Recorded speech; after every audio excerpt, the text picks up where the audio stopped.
베드로후서 2장 9절에서부터 22절까지입니다. 이단 세력들에 대한 경고.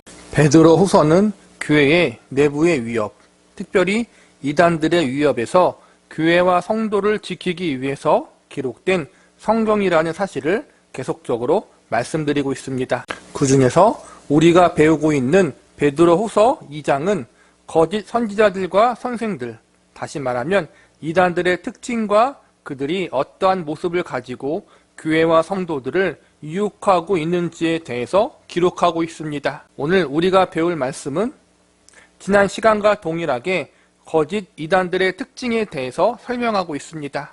그리고 이에 더해서 하나님이 이러한 이단들을 얼마나 미워하시며 어떻게 심판하실 것인지에 대하여 구체적으로 설명해 놓고 있습니다.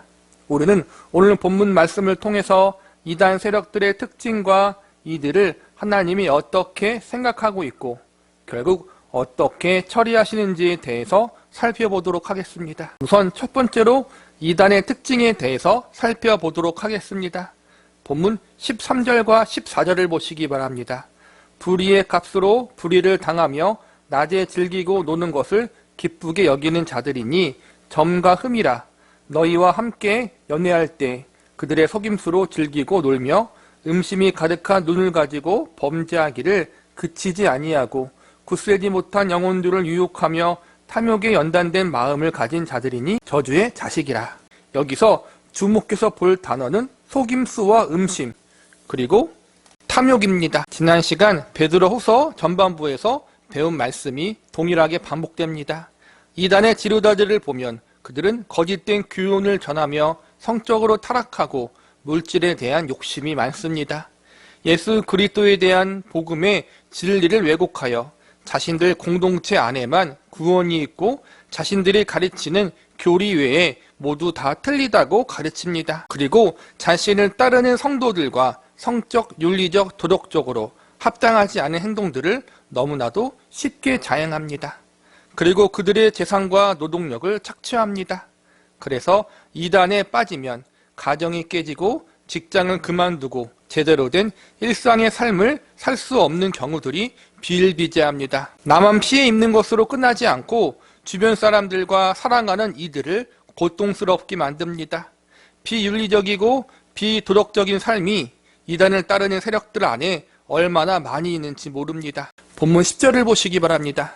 특별히 육체를 따라 더러운 정욕 가운데에서 행하며 주관하는 일을 멸시하는 자들에게는 형벌을 할 줄 아시느니라.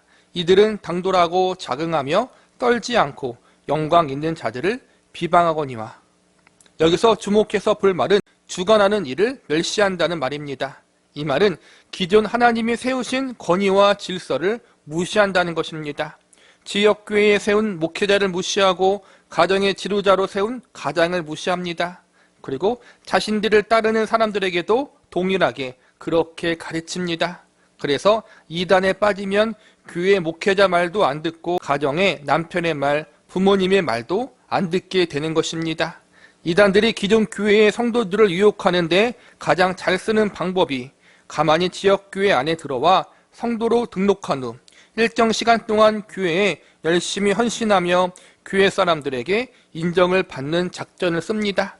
그리고 어느 정도의 시간이 지나면 목회자를 비판하는 일을 시작합니다. 교회 목회자의 설교를 비판하고 목회자에게 보이는 안 좋은 모습들을 트집 잡아 비방하고 그것을 문제 삼아 기존 목회자의 권위와 신뢰를 약화시키는 것입니다. 그렇게 한 후 믿음이 연약한 성도들을 흔들어 놓고 그 성도들을 빼내어 가거나 아예 교회를 분열시키는 일을 한다고 합니다. 10절에서 주관하는 일을 멸시한다는 말의 뜻은 바로 이러한 것입니다. 하나님이 세우신 질서를 무시합니다.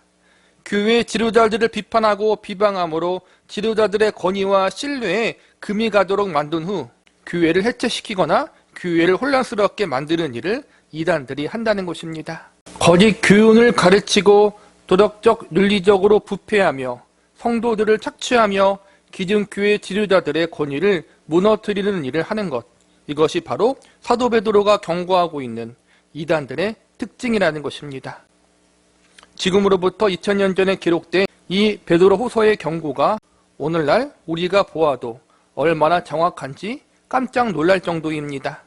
우리는 말씀을 통해 이러한 사실을 배우고 주의하며 깨어 있어야 합니다.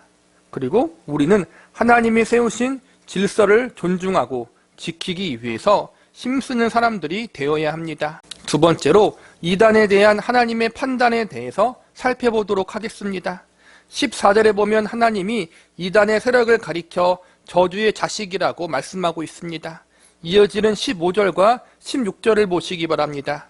그들이 바른 길을 떠나 미혹되어 부올의 아들 발람의 길을 따르는도다. 그는 불의의 삭슬 사랑하다가 자기의 불법으로 말미암아 책망을 받되 말하지 못하는 나귀가 사람의 소리로 말하여 이 선지자의 미친 행동을 저지하였느니라. 이어지는 15절과 16절에 보면 구약 시대의 발람 선지자의 이야기를 꺼내시면서 미친 선지자라고 말씀하고 있습니다. 발람 선지자는 가나안 땅을 향해 걸어갔던 이스라엘 백성들을 우상 숭배와 음란의 죄로 빠지게 만든 거짓 선지자였습니다. 하나님이 여러 번 이스라엘 백성들을 저주하지 말고 그들에게 해가 되는 일을 하지 말라고 경고하셨는데 돈과 명예에 눈이 어두워서 하나님 말씀을 어기다가 결국에는 죽임을 당하게 됩니다. 하나님은 그를 미친 선지자, 다시 말하면 심한 말로 미친놈이라고 말씀하십니다. 본문 19절 말씀을 보시기 바랍니다. 그들에게 자유를 준다 하여도 자신들은 멸망의 종들이니 누구든지 진짜는 이긴 자의 종이 됨이라.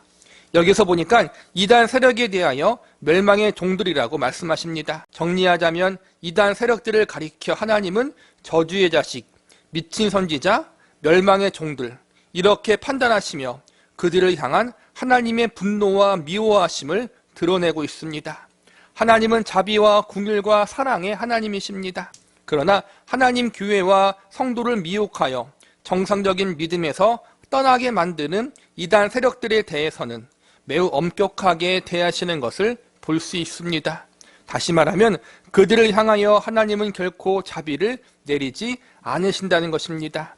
자비와 긍휼이 풍성하신 하나님, 용서하시고 받아주시는 하나님, 죄인들이 회개하고 돌아오기를 기다리시는 하나님, 그 하나님이 교회와 성도를 미혹하고 무너뜨리는 세력을 향해서는 일절 예외 없이 매우 엄중한 심판을 경고하고 계십니다. 그들이 당하는 심판은 하나님을 거역했던 사단이 받는 심판과 동일한 심판이 될 것입니다. 그러므로 우리는 두렵고 떨림으로 우리가 그러한 자리에 가지 않도록 주의하고 경계해야 할 것입니다. 세 번째로 이단에 대한 하나님의 심판에 대해서 살펴보겠습니다. 본문 17절을 보시기 바랍니다. 이 사람들은 물 없는 샘이요 광풍에 밀려가는 안개니 그들을 위하여 캄캄한 어둠이 예비되어 있나니. 이단들을 가리켜 물 없는 샘, 광풍에 밀려가는 안개라고 가르치고 있습니다. 즉 그들은 결국 사라져서 없어질 존재라는 것입니다. 또한 그들을 위해 하나님이 캄캄한 어두움을 예비해 놓으셨다라고 경고하고 있습니다. 캄캄한 어두움이 무엇입니까? 영원한 지옥의 형벌을 말씀하고 있는 것입니다. 이단의 결국은 하나님이 예비해 놓으신 지옥에 가는 것입니다. 그들에게는 구원이 없습니다. 그들에게는 하나님의 긍휼하심과 자비하심이 없습니다. 그런데 그 다음에 더욱 무서운 하나님의 경고의 말씀이 기록되어 있습니다. 본문 20절과 21절을 보시기 바랍니다. 만일 그들이 우리 주 되신 구주 예수 그리스도를 알므로 세상의 더러움을 피한 후에 다시 그 중에 얼매이고 지면 그 나중 형편이 처음보다 더 심하리니 의의 도를 안 후에 받은 거룩한 명령을 저버리는 것보다 알지 못하는 것이 도리어 그들에게 나으니라. 이 말씀은 이단에 미혹되거나 유혹되는 성도들을 향한 하나님의 경고입니다. 이미 예수님이 누구신지, 복음이 무엇이며 구원이 어떠한 것인지, 하나님의 은혜가 무엇인지를 알고 있는 성도들이 이단 세력에 빠져버리면 하나님의 징계가 더욱 어마하다는 경고인 것입니다. 기존 성도가 이단에 빠지는 것을 더 큰 책임을 묻겠다는 것입니다. 그렇다면 하나님이 왜 이러한 이단들, 거짓 사람들이 생겨나도록 놔두시는 것일까요? 그들이 왜 교회와 성도를 미혹하고 넘어뜨리려고 하는데 그들을 가만히 놔두시는 것일까요? 우리가 얼마 전 배웠던 신명기 13장 3절의 말씀에 보면 하나님이 하나님을 진짜로 사랑하고 있나 시험하기 위해서라고 말씀하십니다. 제가 이 말씀을 읽어드리겠습니다. 너는 그 선지자나 꿈꾸는 자의 말을 청종하지 말라. 이는 너희의 하나님 여호와께서 너희가 마음을 다하고 뜻을 다하여 너희의 하나님 여호와를 사랑하는 여부를 알려하사 너희를 시험하심이니라. 디모데후서 4장에 보면 자신의 귀가 가렵고 자신의 욕심을 따르기 때문에 진리에서 돌이켜 허탄한 이야기를 따른다고 가르치고 있습니다. 때가 이르르니 사람이 바른 교훈을 받지 아니하며 귀가 가려워서 자기의 사역을 따를 스승을 많이 두고 또 그 귀를 진리에서 돌이켜 허탄한 이야기를 따르니라. 결국 하나님보다 다른 것을 더 사랑하기 때문인 것입니다. 하나님의 바른 진리보다 다른 것을 더 듣기 좋아하기 때문에 그렇게 되는 것입니다. 예수님을 믿으면 구원받는다. 예수님이 이루신 대속의 은혜와 공로를 믿으면 모든 죄를 용서받는다. 이처럼 성경의 진리는 구원에 대하여 우리에게 아무런 대가 없고 조건을 요구하지 않습니다.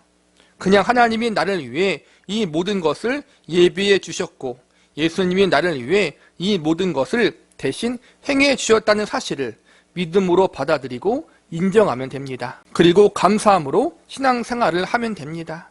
이것이 성경에서 가르치는 복음의 진리입니다. 그런데 이단에 빠진 사람들은 이런 복음의 진리가 하나님의 은혜가 예수님의 공로가 마음에 안 듭니다.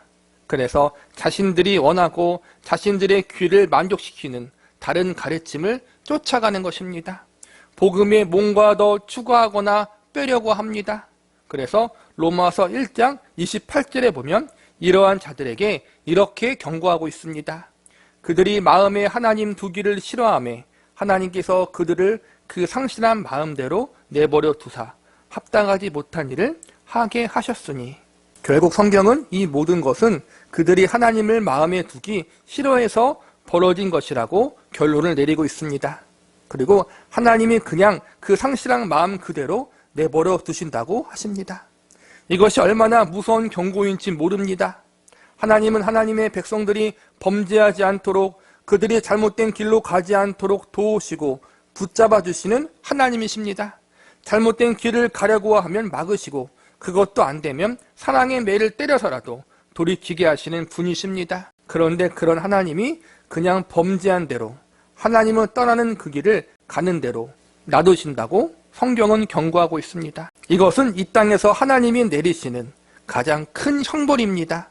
왜냐하면 그대로 놔두는 결과는 영원한 멸망이기 때문입니다. 그래서 우리는 내가 잘못했을 때 하나님께 사랑의 매를 만든 것이 은혜라는 사실, 내가 하나님의 택한 백성이요 자녀라는 사실을 깨닫고 오히려 감사해야 합니다. 본문 9절 말씀을 보시기 바랍니다. 주께서 경건한 자는 시험에서 건지실 줄 아시고 불의한 자는 형벌 아래에 두어 심판 날까지 지키시며. 이것이 우리를 향한 하나님의 신실한 은혜임을 믿으시기 바랍니다. 그러나 이단들에게 하나님을 마음에 두기 싫어하는 자들에게는 이러한 은혜가 없습니다. 그들에게는 철저한 심판뿐입니다.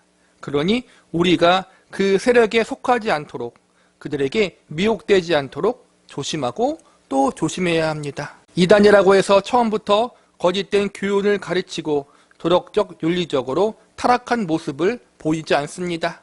그들은 처음에는 자신들을 숨기고 옳은 교훈을 가르치는 거짓된 모습을 보이며 윤리적으로, 도덕적으로, 물질적으로 깨끗하고 정직한 사람처럼 보이도록 자신을 가장합니다.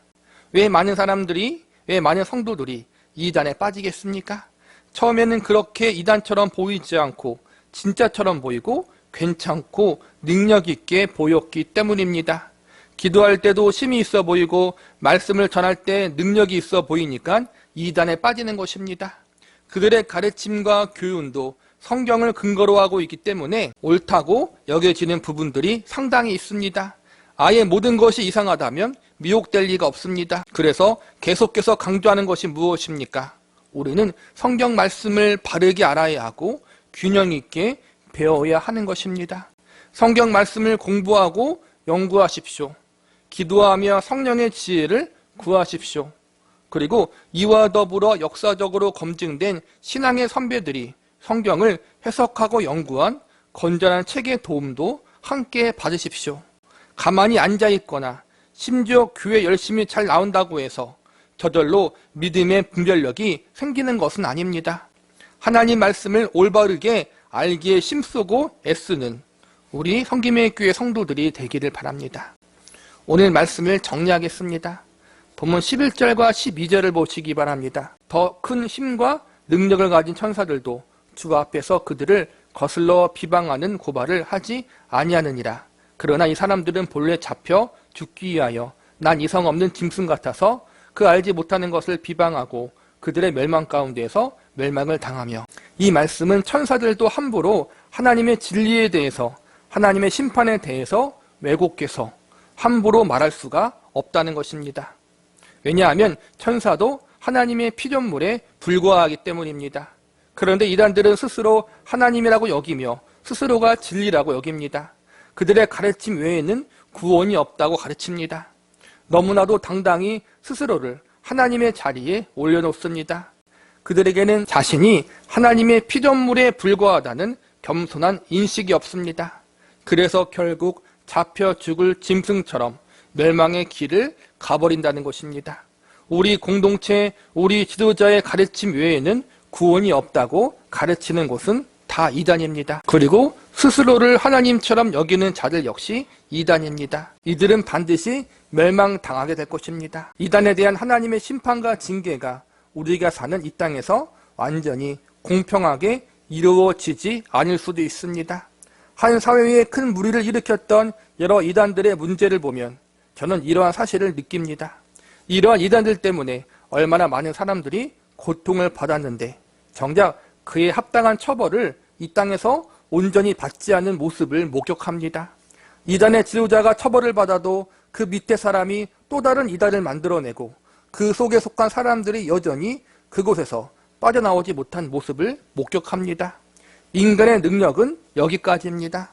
하나님은 사회적 여러 제도를 통해 법의 심판을 통해 공개적으로 이단들의 잘못된 모습을 보여주실 때가 있습니다. 이러한 것은 하나님이 그런 세력들을 조심하라고 경고를 주신 것입니다. 그런 세력에 빠져있는 사람들에게 회개할 기회를 주신 것입니다.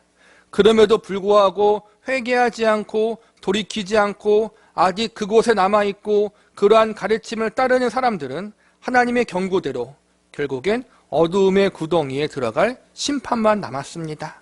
우리가 이 땅에서 볼 때 악의 세력들이 의의 세력들보다 잘 먹고 잘 사는 것을 발견할 때가 있습니다. 이단 세력도 마찬가지입니다. 그렇게 도덕적으로 윤리적으로 잘못되게 사는데도 그들은 성장하고 부흥하는 것처럼 보입니다.